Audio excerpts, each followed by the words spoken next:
Well, good morning, Pat.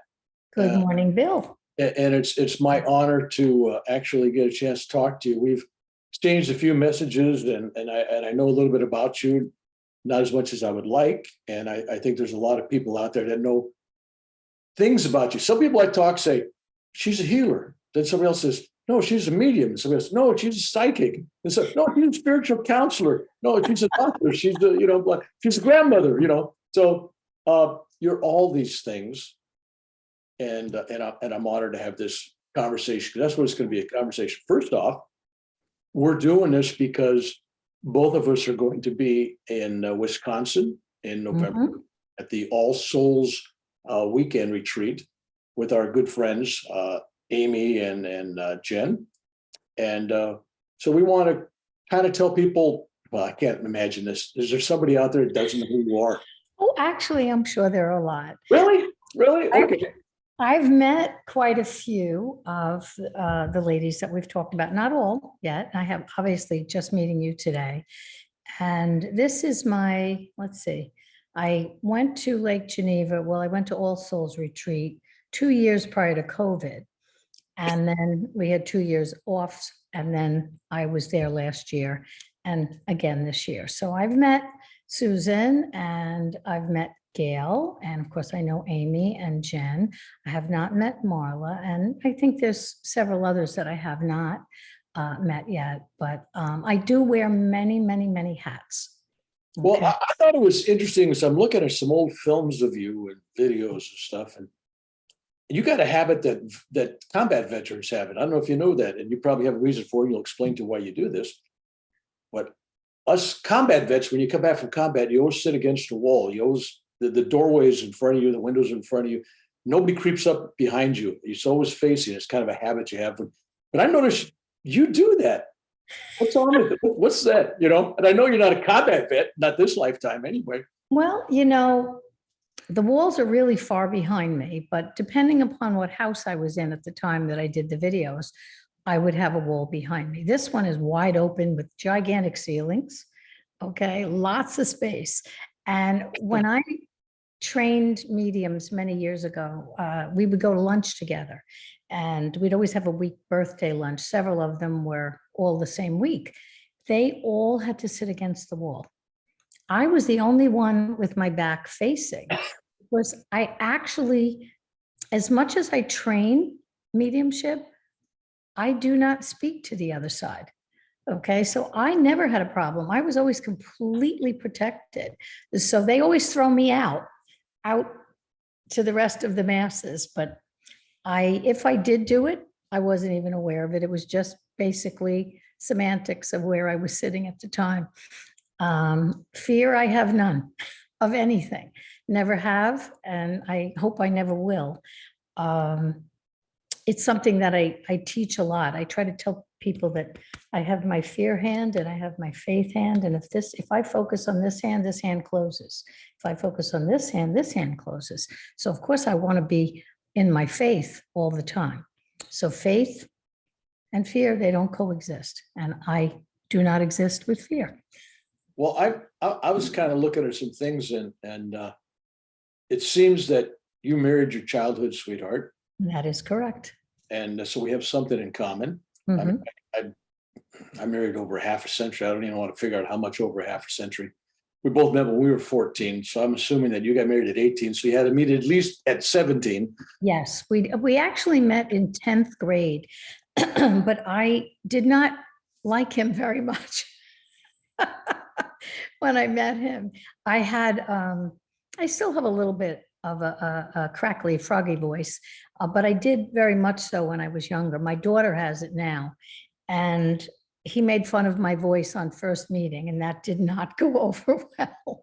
I re-met him at 17, and it was a whole different ball game then. And yes, we were married young. He didn't make it to our 50th. We were 44 years married, 45 plus together, but 44 years married when he passed. So it's just coming up now on 11 years this month that he's passed. So we would have been well over that nice golden date. but that's okay. He visits me all the time. Well, he blessed you with 5 children, and I got a number, 16, 17 grandchildren. 17, one is in spirit, but we always count them in. And, but there are 16. I was with them all yesterday, all but 2. And they all live close to me, within 15 to 20 minutes, 13 to 20 minutes around me. And I get to see them all the time, but there's a lot of them in college now. And my grandchildren, I think I mentioned it to you in one of the writings, they go from just about 4 to just about 25. And it's almost every year. So I am super, super, super blessed. And they like me, which is good. No, it's actually a great job. Now, all right, obviously you didn't, when you were a child, you just didn't wake up one day and you start healing people and you start talking to dead people. And okay, so there's no real beginning, because I kind of feel this thing kind of dribbles along. But at what point were you, when you're raising your children reach a certain age, you kind of started to expand your experiences and stuff? When did you get into this physical stuff? I would say, unlike many of the others that you've interviewed, I didn't have things going on when I was little. It was nothing like that for me. I was a little different. I like to watch black and white movies, old movies all the time, always from the past. I like to read. I read detective books, the Bobbsey twins and Nancy Drew books, one right after the next, after the next, after the next. Everything about me is about putting puzzle pieces together. So when I did eventually embark on this, and I'll get to that, I became an observer, and I observe everyone. I observe my family, my children, my grandchildren, my clients, my students, from a different perspective. And it's almost like I'm somehow putting puzzles together in my head, and they eventually all connected, which began my program of teaching. But we're going to go back. I would say my twins they just turned 48, and they're my youngest children. And I have a 54, a 53, a 52, and the twins. So when they were teenagers, one of them actually is responsible, or was responsible, for kind of sending me out on a journey. He ran outside. I was backing out of my driveway, and he ran out with the local newspaper, which is bizarre for a teenager to do, because I'm sure he was watching sports. But he came out and he pointed something out to me about the psychic thing, or actually it was James Van Prague coming into our area. And there was a number there, and I called it, which connected me to a woman who connected me to my one and only teacher. It was just like a series of divine intervention. And I met this woman, and within 3 weeks of starting her metaphysical class, which was a 10-week course of anything you didn't understand. It could be angels, it could be tarot cards. We did some pendulums. We learned about UFOs. It was anything that you did not actually see. But the one thing that was consistent was meditation, which I had never done before. Prayer, plenty of prayer, not meditation. And in the 3rd week, my hands started to get really, really hot. And I did not connect it to the class because they were hot all day. And I wrote this in my book. I said it to my husband. I said, is this menopause? I can't cool my hands down. I thought they were hot flashes, not hot hands, but they were so hot. And nothing I did. I was trying to keep them under cold water. I could not cool them down. So the following week, which would have been week 4, the teacher said to me, it was a rainy Monday morning, and there was a woman in my periphery who was on a folding chair where I was on this very comfy couch. So she was twisting, turning this way, that way, somebody who was very uncomfortable, and it was very distracting. So my teacher's name was Holly, and she has since passed. And she asked me to move over and let this woman sit down next to me. So of course I squeezed in. We were like cheek to cheek, everybody. And then Holly said to me, Pat, put your hand on her leg now. I looked at her like, you have got to be kidding me, or you have three heads, but I'm not putting my hand on this woman's leg. I don't know her, and why would I? So she said, no, Pat, just put your hand on her leg. Okay. I slapped my hand down on her leg, did nothing, didn't know I was supposed to do something. And 2 minutes later, her pain was gone. She was completely comfortable. So of course my head spun and I left there. I don't know how I got home because I didn't understand why me, what is this, and what just happened. So it set me on a quest, find a book. Went to the library straight from class, couldn't find anything. There was no new age section then.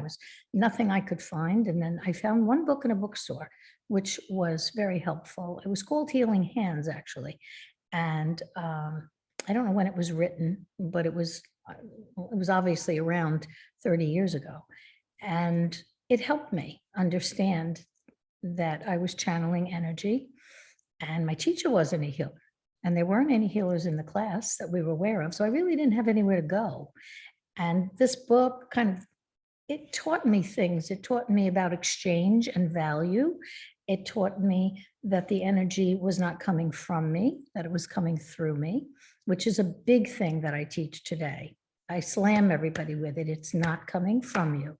It's coming through you. Forget the I, the me, it's coming through.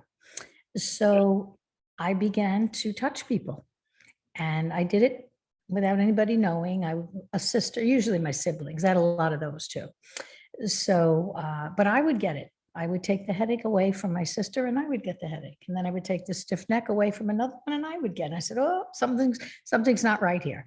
So I went home and I had a little talk with God and I said, okay, I'm very good at prayer, as I told you. I said, listen, I want to do what you want me to do. This absolutely, I want to serve. I'm all in, but I can't walk around with everybody's pain. This is not going to fly. And with that, I started to put together, or they probably gave me the idea to put together the meditation that I had learned when I went to class, but then I expanded it. I expanded it to completely protect me. And I never had a problem again. Now I can still pick up people's pain. I could pick it up if I'm in a setting where I'm supposed to do a healing. I will pick up that someone has a torn rotator cuff. My shoulder will start to pound and I'll be able to walk right over and touch it on somebody. Or if I'm holding hands in a classroom situation and my hip starts to throb and throb and throb, I can't let go because I'm leading the meditation. But as soon as it's done, I'd say, okay, who is it? Who's got it? And 3 people would raise their hand. It was their hip. So, but as soon as I would say it and somebody acknowledged it, it would go away. So I don't have to hold on to it for long. Sometimes I'm working with a client and they forget to tell me something and my pinky will start to throb. So I have to say, well, did you ever injure your pinky? Oh yeah, when I was 5 years old. Don't ask me why I have to pick up 5-year-old injuries, but it just happens. It's something, maybe something that still could use correction. Maybe there's some scar tissue or who knows. I don't question anything. And, people ask me many times, well, what do I feel? Or do I see anything when I'm working on them? No, I don't. I am very locked in to what I am doing. I know that I have, now I know that I have very large archangels that work with me. I always knew somebody did. As I told you, I know it wasn't me. You can't go from being a mother and a daughter and a sister and a wife one night, and then the next day you're touching people and you're healing that, So I knew always that I had help. But who was it? I couldn't tell you. I automatically assumed God, Jesus, Mary. I was raised Catholic, angels, but I never put a name to them, nor did I care. Okay. As long as people kept getting better, that's all. And when I first saw them, I told them they couldn't come back. I said, oh, no. This is a God thing. You came to me, I did my thing, and now you have to go home. And that's how I worked it. Now I don't do that anymore. Now I tell people, I will not see you unless you see improvement. If you have cancer and your tests change, or your tumors shrink, or your blood work changes, if you're in bone pain and all of a sudden you're not anymore, then you can get in touch with me. But I don't want to waste your money or your time. And that's the way that I do it. I will see terminal patients if they come to me in fourth stage, which most people do, when their insurance, and when their doctors are at the end of whatever. Listen, I couldn't keep my husband here. If I could have, I would have, but it was also his time. So I try to explain that to people very carefully, that if the physical shell has depleted to that degree, it can no longer house the soul. So therefore, I'm here to help you transition. I've walked into hospitals and I'd say, well, I don't know if I'm here to help you live or if I'm here to help you pass. I don't know. It's not up to me. Never was. Okay. So I'm honest. I listen. I work with very little children, children with cancers all the time. And I'm going to knock on wood right now because I've been extremely blessed with that. There have been a few that passed, very few that I can count on one hand in all these years. And the rest of them have gone from 4 and 5 years old to 30 years old, and they're thriving. And I just met one last week. I've been working with him for close to 2 years since his diagnosis, and he's off chemo. He rang the bell. He's doing great. And I only work with him now when he has an MRI or a CAT scan. So I'll just calm the mom. I keep telling the mom, this kid is okay. He's fine. You're not, but he's fine. And so he came. I had to go to Chicago to do a workshop. And so his mom brought him to see me. That's the second time I've met him in person. He came to Lake Geneva the previous year.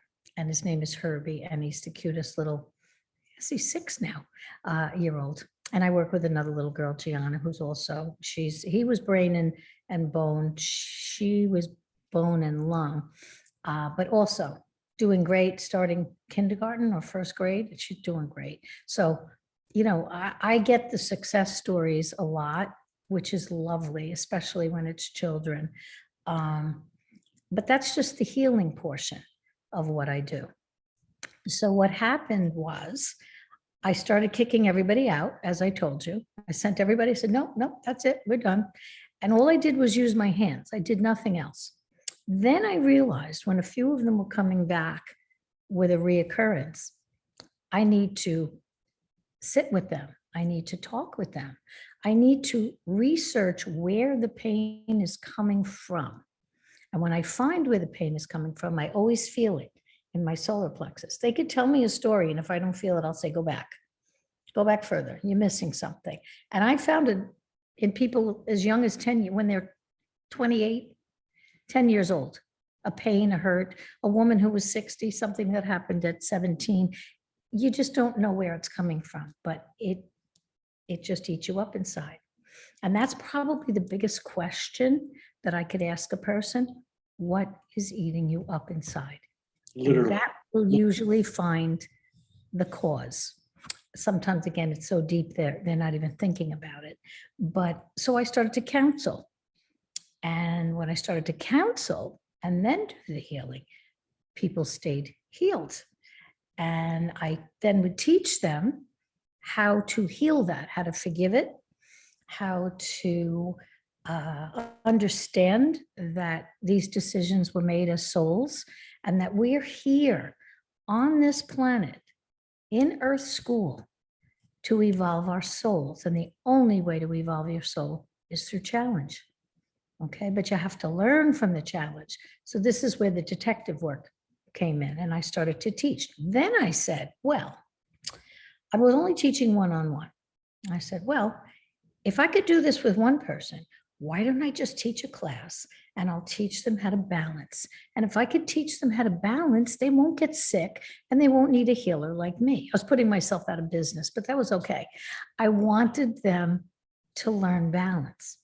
So balance to me is love and honor of self and others, forgiveness of self and others, humility, integrity, compassion, and lack of prejudice. So those were the key pieces that I taught. And I also taught meditation while I was doing it. And then I started to watch all my students open up to their gifts. All right, so now I became the teacher of spiritual gifts.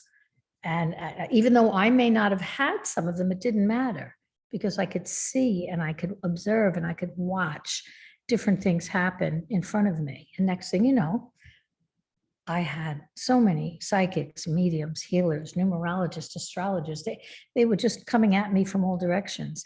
And when that finished, not finished, it's still ongoing. I recognized that when I spoke to people and put them under meditations, they would go so deep, I could go into their past lifetimes. So I began to study that. I read more and more books on that. And once I felt I was comfortable with it, I began to do past lives and take people back to heal them. I'm Are not. are you taking them into it? Is it hypnosis or you're just, okay, Yes. you're doing past life regressions through, okay. Exactly. But I do it only for healing. I don't do it for recreation or for somebody to find out where they were, who they were. That doesn't interest me. I only want the lifetimes that are affecting you today, the ones that are really still stuck. And we do that. And I've seen physical healing as well as emotional healing from it. I've seen people wake up spiritually, incredibly spiritually through it. So again, not everybody goes under. Every now and then I have somebody that either they're fear-based or they're afraid I'm going to get their social security number. I'm not quite sure, but it's a fear thing. And I tell them down the road, maybe you don't need it right now. Maybe this isn't the right timing. And they'll come back if they need to, and it usually works the second time around. But there's always, they have to trust. You have to trust the person. Huge. It's huge. So if they're my students, they go under immediately. They're under in 7 minutes, they're gone. They're giving me the greatest of detail. Sometimes no expectations is also a good way. If they have no expectations, next thing you know, they're under as well. So again, it's a tricky situation. I started clearing houses before that, way before that. I told you I have no fear. So I started getting calls, this ugly thing was happening in my house. We saw this, we saw that, and I started showing up at people's homes. As years went by, I made a template for people to do it themselves because I couldn't do it anymore. And manifesting is also another huge detail of what I do. And I've been training people for almost 30 years how to manifest, how to be positive, how to put their thoughts in the proper manner, how to be specific about certain things. And so people would come to manifest their partners or to manifest a new job or manifest a home. And it was very successful. After a while, I took about 100 people's paperwork and I spread them all over my classroom. And I said, I'm going to have to make a template for this too, because I can't keep doing this with people. It takes too much time. I'll still tell somebody, you can send it to me. After you do it, you can send it to me and I'll correct it if there's something. I did one yesterday. I'll correct it if just a word is off. You want to be careful how you put things forward. So I think that covers what I do. I told you that I'm not a medium, so to speak, but I did actually physically see my husband, and I didn't just see him. I started feeling him first, and he would show up, and my fingers would slowly pop. I'm going to tell you about that too. The first time it happened, my hand was on my pillow, laying back this way, and all of a sudden, I just got a strange sensation, and each finger just started to move, just one little tiny pop at a time. And then my hand started to move, and my whole arm would come up, and then it was my other one, and then both my hands were up, but now they didn't feel like my hands anymore. They weren't small, they weren't soft. All of a sudden, they were rough and large, and my husband would put his hand on my face and, wipe tears. My arms would go up in the air. Totally, I have no control over it. And they would go up and around him. He would put his hand on my heart and the other hand like this. That happened probably 25 times over several years. But when I did see him, I saw him in 3 dimension. He came, I heard him first. I heard him, a man's footsteps, like work boots, coming up my stairs at 2:45 in the morning. Now I'm a light sleeper, but I had just used the restroom and I got back in bed and I hit the clock to see how much time I had before I had to get up. And it was 2:43 a.m. I said, all right, well, who is that? I didn't get nervous at first because my 3 sons work nights. They all have keys. They were all married, but they lived in other towns. And I thought, well, sometimes they crash on the couch if they're too tired to drive. Didn't even give it a second thought. Up they came. Now, whoever it is walking toward my bedroom. I'm in the back, and my back is facing the backyard.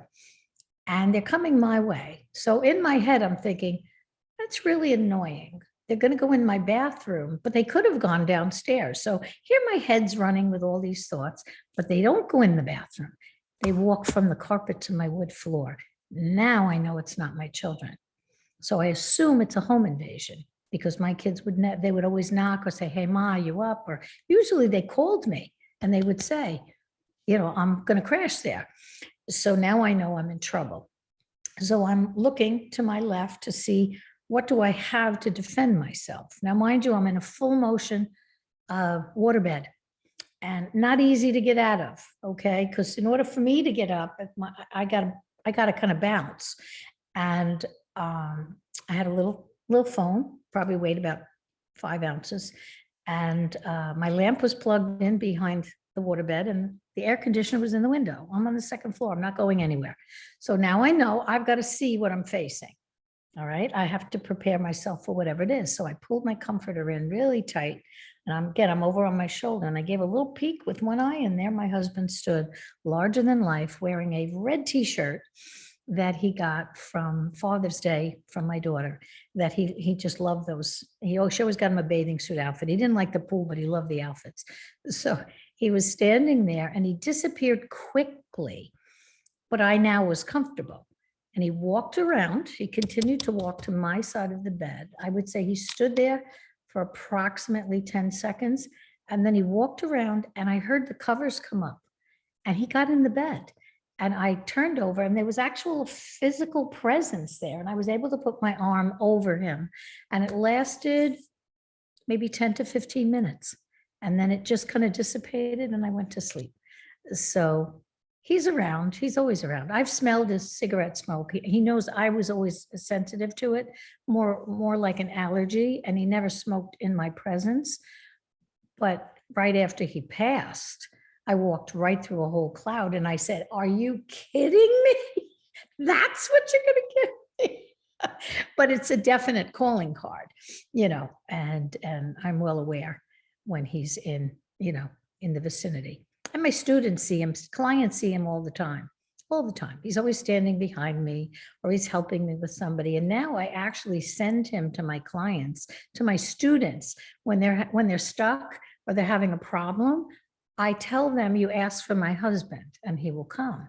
And he does. And they don't know him. So they have to tell me about his infectious laugh or that he made them feel so comfortable. And that was my husband. He was easy breezy, made everybody feel safe and calm all the time. So I put him to work. on the other side. And we're now a tag team. And so I talk to him myself. I talk to a lot of people on the other side, but I also trust what I hear in my own voice. And I know that's how I work with healing.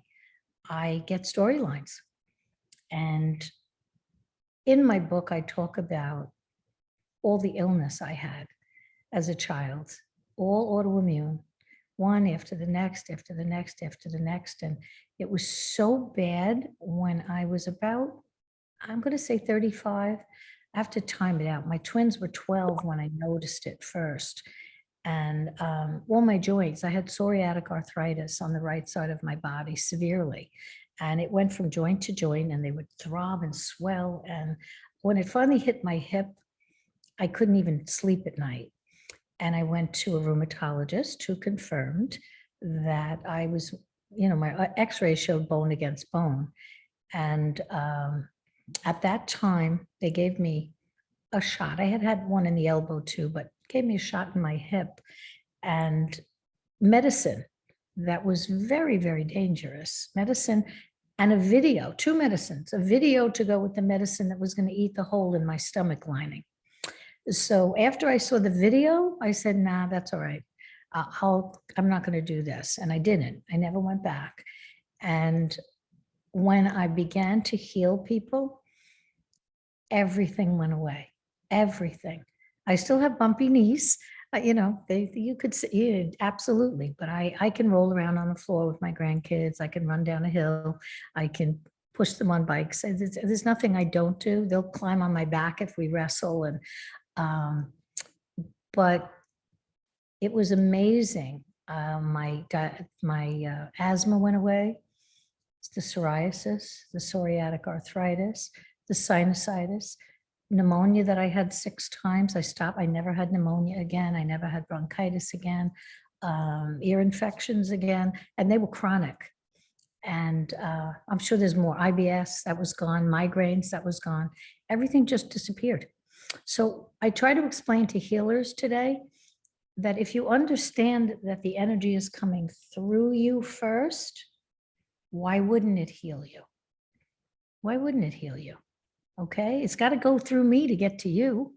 So I have, I'll be 74 in 4 months. Still a kid.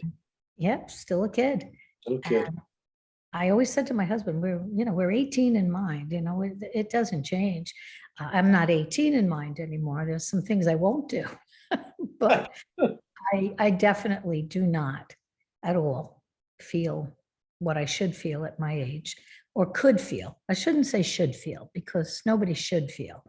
I'm healthy and surrounded by love. Speaking of healing, you kind of experienced something with your mother. She had basically stage 4 cancer? Yes. She never went to the doctor. She never told anybody that she had a lump in her breast, but the lump had receded and actually pulled it inside. So her breast was deformed at that point, and she put holy water on it a lot, but she never told anybody. So it was kind of accidentally found. My 2 younger sisters were helping her get a dress for her granddaughter's wedding, my niece's wedding. And one of them, they were out of the dressing room and saw a dress that they thought she might like, and kind of ran in and caught her off guard. And so all the bells and whistles went off, and they immediately, I was out of town actually, and they immediately got in touch with the doctor and a breast surgeon. And they did a core biopsy, but it was already in her skull, her pelvis, and her rib cage. So there was no surgery going to take place. They began chemo, but her white counts would drop constantly. So it wasn't, they gave her a pill. She did go on tamoxifen. But my mother, I took her to a healer that I heard about from a psychic. And he handed me her card and he said, your mother has nothing to lose. And I felt the same way. We were already at end gap here. And they pretty much gave us a very hard line, like due to the metastases and whatever, they were kind of like giving her a year. It was very heavy, the way it was delivered, the message. And so I asked her, do you trust me? And she said, yes. And I said, I'm going to take you for a ride tomorrow. And I called the woman first and I talked to her. And I really loved her energy. And it's funny because when I started doing this, I feel like people looked at you like you had horns and a tail and you waved dead chickens. And, that's what healers were. People didn't understand. Look, I didn't understand until it happened to me. And so my mother went into remission. And the one thing she did ask my mother is, what is eating you up inside? Now, my mother had something that was, and from many, many, many years before, and she immediately addressed it. And the combination of the two, I believe, put her in remission. And she lived until she was 84. She lived 15 years. And they weren't sick years. She was very healthy. And we all thought that she would go before my dad. And he went like a year and a half before her. And then she didn't want to be here anymore. Yeah, He usually was one like, spouse goes and the other follows. yeah, they were 84 and 86. So again, very blessed, because I see people all the time that lose their parents very young, both parents very young. And so I am, I consider myself extremely lucky, and my husband too. Look, he was 63 when he passed. Yes, by most standards, that's considered too young. But you know what? I'm grateful for the time that we had. I'm grateful. So we actually had a big celebration for him at the 10-year mark last year. And I cooked all his favorite foods, and all my kids dug into his desserts because he had a sweet tooth. So they called me up. Was it ring dings or devil dogs? Oh, we got to get cran grape. Daddy loved cran grape. And, everybody ran around. My one son went all the way up. We're on Long Island. So he went to Westchester. My husband used to travel for business, and he loved hot dogs. And there was this place that he talked about. We didn't know where it was. We didn't even know the name of it. But he talked about this place on his way up. And my son went up there, and he went on an excursion, and he found it. And he ate 6 hot dogs. I said, "What is wrong with you?" He said, 3 for me and 3 for Daddy. So everybody got involved. We got a little thing to add to my computer because nobody has the DVRs and the CD players anymore. And so we picked that up at Best Buy, and we looked at some old movies, and we all talked, and we laughed, and we celebrated. And I have always celebrated my husband, because I could have stayed in a fetal position. Okay. I could have very easily. I didn't have to get up. I didn't have to do anything. I didn't have to work.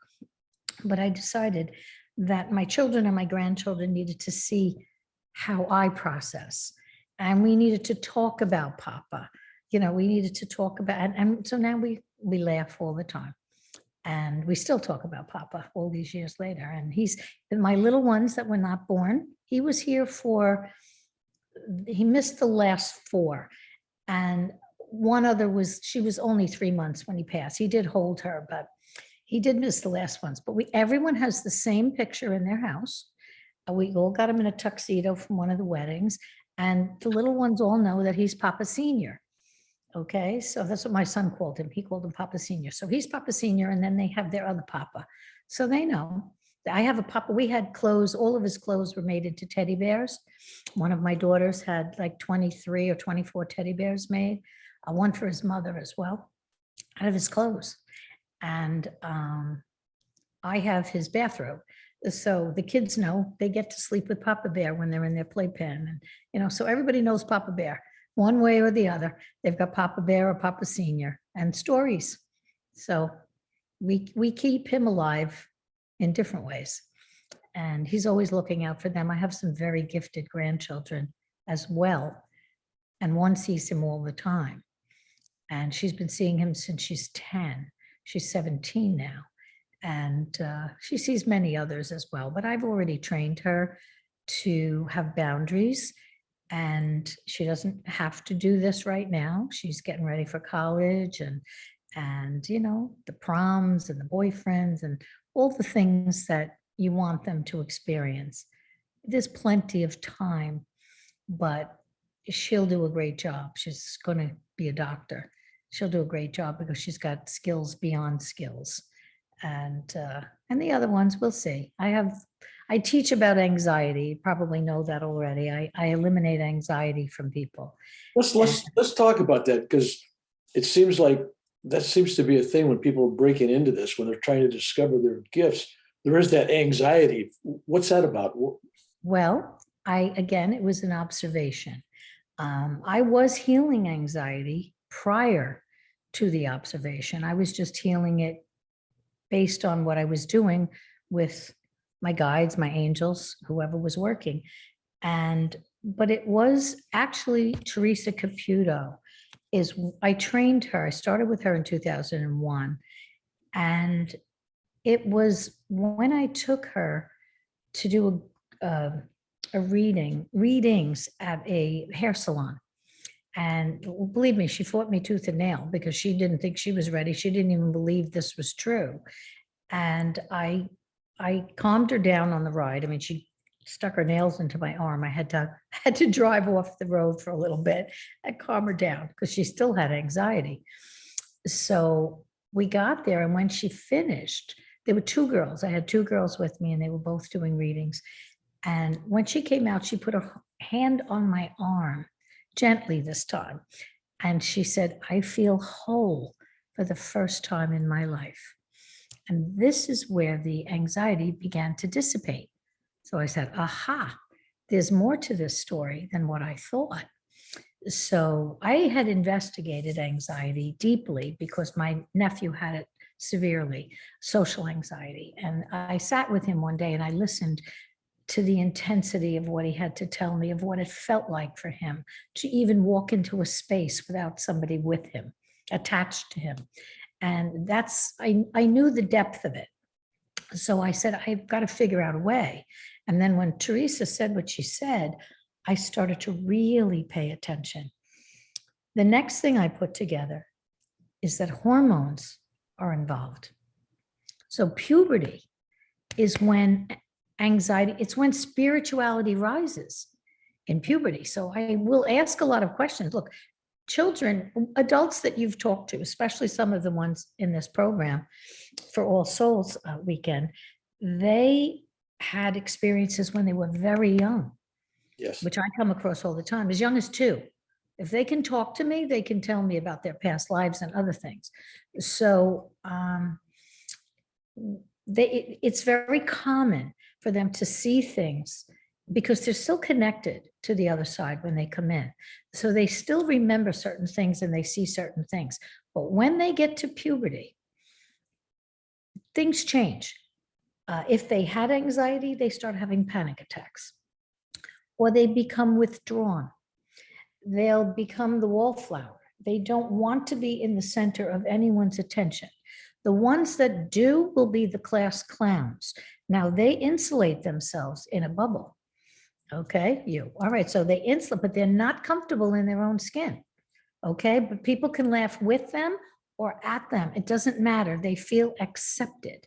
Okay, so I'm glad you can nod and agree with that. I was a class clown, 550 Yes. kids in my class. I was it.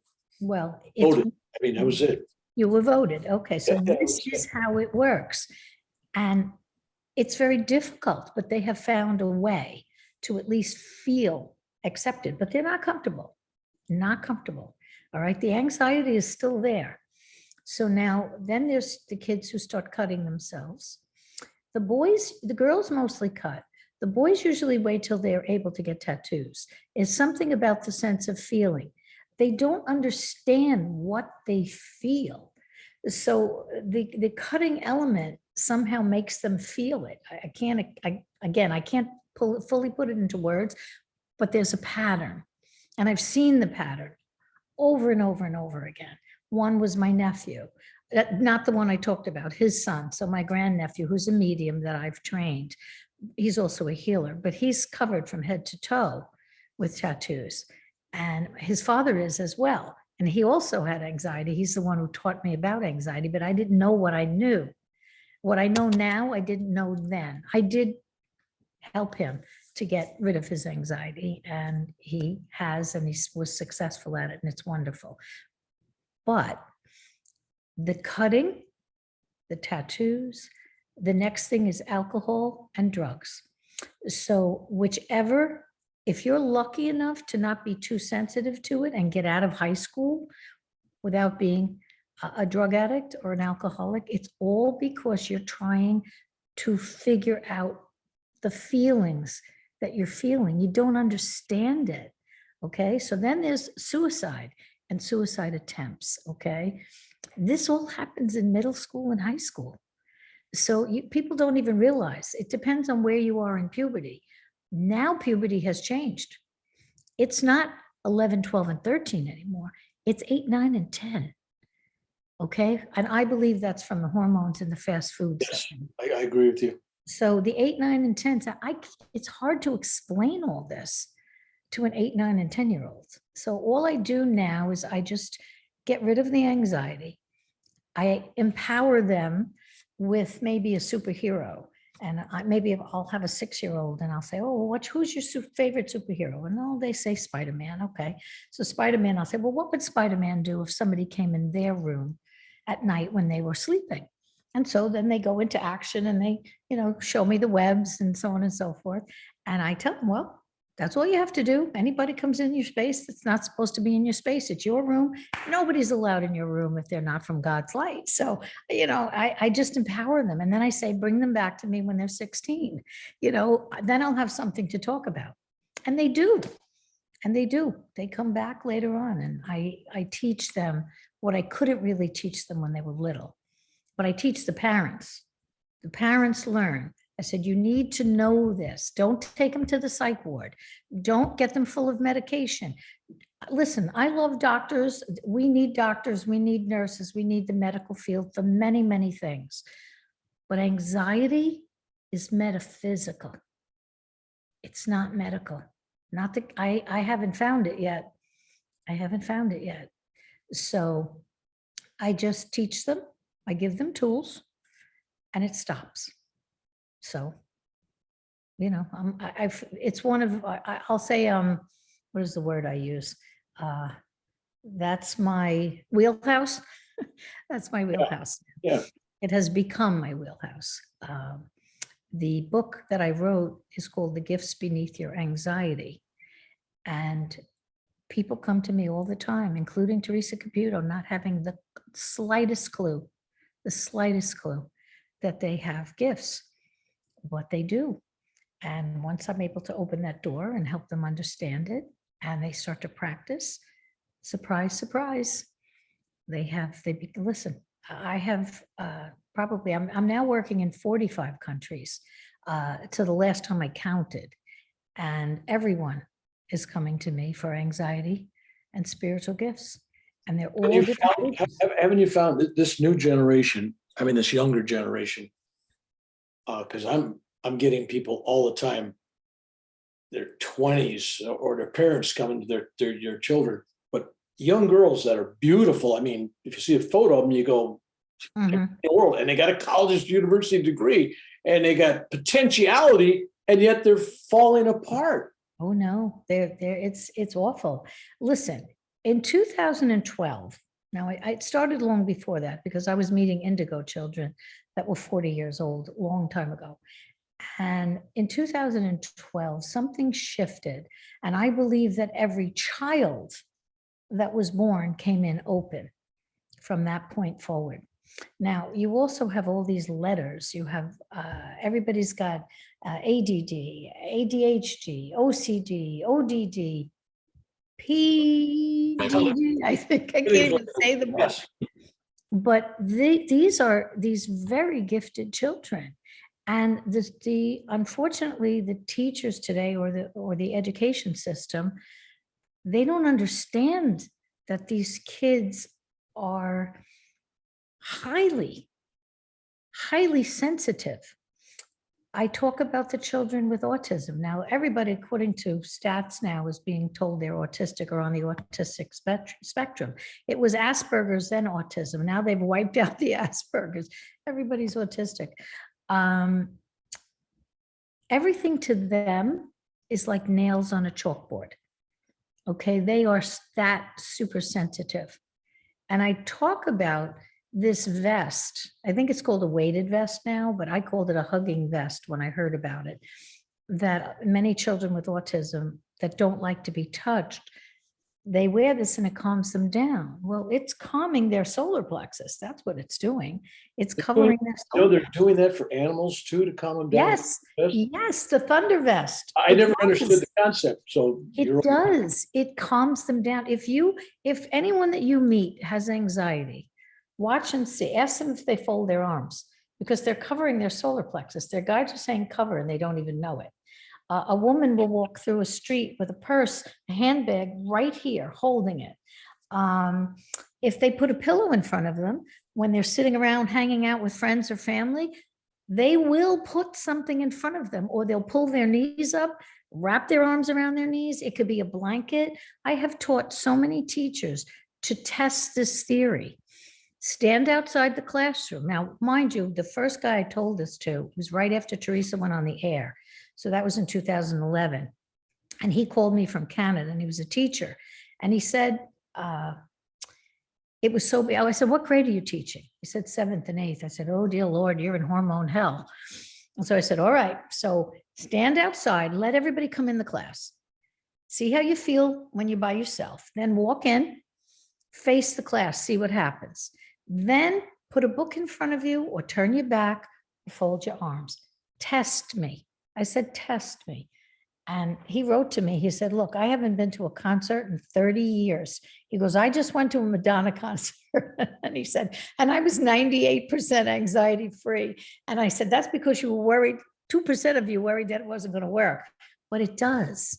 It does. It's just, again, it's tools. It's tools all done by thought. Everything we do is by thought. We pray by thought. We meditate by thought. We hear spirit in our thoughts. Everything we manifest by thought. Thoughts become things. It's just like some of the doctors with, when you go on those trials and you get a placebo effect, okay? Somebody's got the placebo, somebody's got the pill, but that doesn't mean a doggone thing. It's what it means here to the person. And that's how I roll. Okay, that's how I roll. Listen, I could tell you stories till the cows come home of just amazing healings of people. So many. My mother's was amazing. It wasn't by my hand. Oh, let me tell you this. I have 2 mediums who have come over the years. One I didn't know. She was from New Jersey. I didn't know anything about her, but she was bringing a friend who was in 4th stage cancer. So she came to me. And she sat in the back of the room while I worked on her friend. And when I was done, she said to me, do you have any idea who's working with you? I said, no. I said, I know I have a team. I really don't think about it. She said, well, you had archangels surrounding you so big. And she was behind, and the one behind me was Archangel Gabriel. And she said, I channel archangels. That's what I do for a living. And she said, in my head, it was like, what are you doing here? And she said, I got such a look, but the next person, 2 years later, she's Laura Lynn Jackson, and she's a well-known author and speaker and medium. So Laura brought her daughter in for anxiety, and she was sitting on the side of the room watching. Same exact words. Pat, do you have any idea who's working with you? She said, well, I've heard.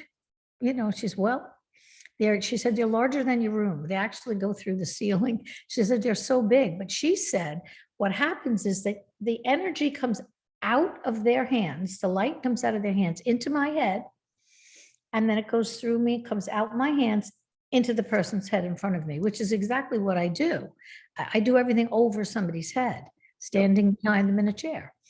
And, I have no reason to doubt that this took place. And then the crazy morphing started. Now, Jen, this is no secret. Jen has put me on the radio numerous times and interviewed me numerous times about these shadows that come behind me. And I told you what happened with me with my hands with my husband. They take on a life of their own. And that's what happens when I meditate or when I am healing a large group of people. My hands go out, all the way out. I have no control, no control. When it starts, and my head goes back and my chest comes up. And sometimes I have to stand on my toes. All of it is very uncomfortable, because for long periods of time with my arms out and the weight that I feel in my arms as if I'm holding the universe, it feels like my arms are coming out of the sockets. And it's very, sometimes I get leg cramps. It's uncomfortable. I've asked them sometimes, could you lower it down a little? Do I have to suffer? But that's just the way it is. And my shadows, you'll have to look at my, my Instagram. Hold on. In 2018 or 19, prior to COVID, I was I was meditating, and this is what happened. It's wings behind you. Yes, big ones. Yeah. So I started to, everybody's always got their eyes closed. They're not looking at me. And on this particular exercise, on this particular night, I told them to soften their eyes and see if they could pick up my aura or face changes, which I believe are past lives. And I used to do it all the time years ago when my classes were smaller, but there's too many people now. So they started calling out what they saw, calling out what they saw. And I'm trying not to open my hands. My hands are like this under here. And all of a sudden they're pulling. And I'm going, no, not now. They're pulling. I'm saying, no, not now. And then they went whoosh, and the head went back. And what happened that night, there was no cameras because nobody was prepared for what they saw. But those wings were different than these wings. They went right to the floor. They were all feathers, and they filled the entire wall behind me. So I had a lot of crying people and shocked people, and everybody got quiet. And I'm like, what is wrong? Because now when I go into this, I can't stop it until they're done. So I started to let them meditate with their eyes open. And eventually they would see things like this. Now, I started to gather multiple arms. Sometimes I'll have 7. And this is when it's heading up into huge wings. You can see the points at the bottom. And they watch it happen. They just watch it come right up out of the floor. And last one I'm going to show you, because I have to go help my son move. But this is a 19-second video. So just watch the shadows move, my hands coming down. And when the shadow touches me, watch what happens. Wow. Yeah. And now if you look at it again and you think of Jesus standing behind me in robe sleeves. Now, I didn't know it was a hand until I saw the video. It touched me, and the other one came up out of the sleeve and grabbed my hand, and there's Oh, the yeah. yeah, see, so Yeah. this is the kind of stuff that goes on, and I call it morphing because I don't know what else to call it. I kept it quiet for a very long time because I didn't understand it. And I've come to the conclusion that it is all about faith. And you cannot disprove this. You cannot debunk this because I am in a different room every time in the hotel. And I never know what room I'm going to be in when I get there. And I have 2 professional photographers in different classes that I asked, of course, questions. And I had an electrician come. He came with his wife, and I said, explain this to me. And they can't. So I always knew they couldn't. But I asked it because I know people will try, because the world is made of skeptics as well. There's lots of them out there, but you can't. And every time it happens, it still happens to this day.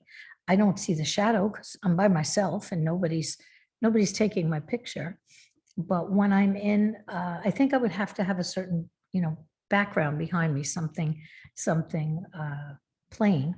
But when I walk through a crowd, I have no control over what takes place. And people see lights coming out of my hands. Now, we only saw the shadows. My students saw much more than that. There's animals. There are my loved ones. Mary is behind me all the time. There's Jesus, there's angels, there's children. All kinds of things are on that wall. And when my students look at me, my hair turns black. It'll come down. They'll send me pictures. I saw Isis. I saw Shiva. Eagle will come out of my chest. Colors come out of my hands. The explanations they've given me, I can't see. I can only trust what they tell me. So all these deities are kind of like enhancing whatever gifts I've been given. That's the only thing I can figure. So someday somebody can tell me if they can. I know they tune me up a lot, and which is great. It keeps me healthy. They do tune me up. And I guess it's just somebody's gonna have to figure it out someday. But I'm not worried about it. If it's supposed to come out, it will come out. If it's supposed to be seen, it will be seen. And wherever that may be, it'll be. Well, I'm definitely looking forward to spending a weekend with you. And Me too. there's the people that are coming is like a who's who Mhm. of this. I don't know what kind of world you want to call that. I hate the term woo-woo, but it's more of a metaphysical gang. Yes, Maybe that's metaphysical gang. metaphysical gang showing up. The not the Hell's Angels, but the Heaven's Angels. The Maybe. heavens angels, but there's such wonderful people with such wonderful gifts. And the only other thing I can say, I mean, look, I could go on, as I told you, forever, and I'm sure you could too, is that no two people are alike. And in this metaphysical world and the real world, there should never be a competition, because there is not one soul that is the same, not one. We are unique like snowflakes. We have all unique gifts. No one can read the same, feel the same, heal the same, perceive the same. They cannot. So in my classroom, you're not allowed to look to the left and you're not allowed to look to the right. And that's how it works. So this is going to be an amazing All Souls weekend, because I did look at the roster and it looks amazing. Yeah, it's all stars. It's like, Yep.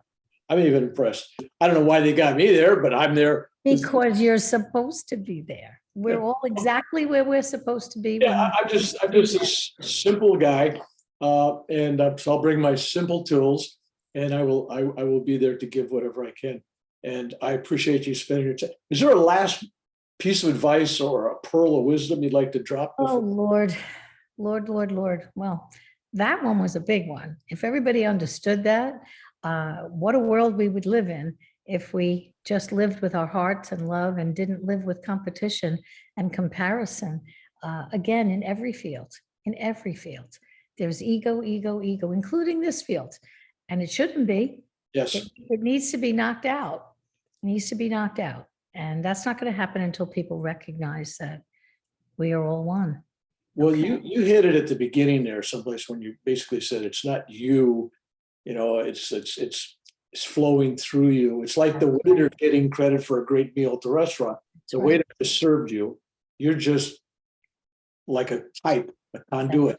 That's right. Healing is flowing through you. It's all from the source. We are, what are we? We're the channel, we're the vessel, we're the vehicle. That's all we are. We're the shell. We're just the receptacle of this amazing, amazing energy that anyone can do. We're all intuitive. We're all intuitive. It's just learning how to open your ears and open your heart and recognize that it's there. So I will rest on that. Amen. Thank you. Thank you. God bless. It is my Oh, pleasure. wait. You got a website. You got a website. Oh, sure. I got all those things. I hardly remember them. PatLongo.net. That's my website. And PatLongo1111@gmail.com is how people find me.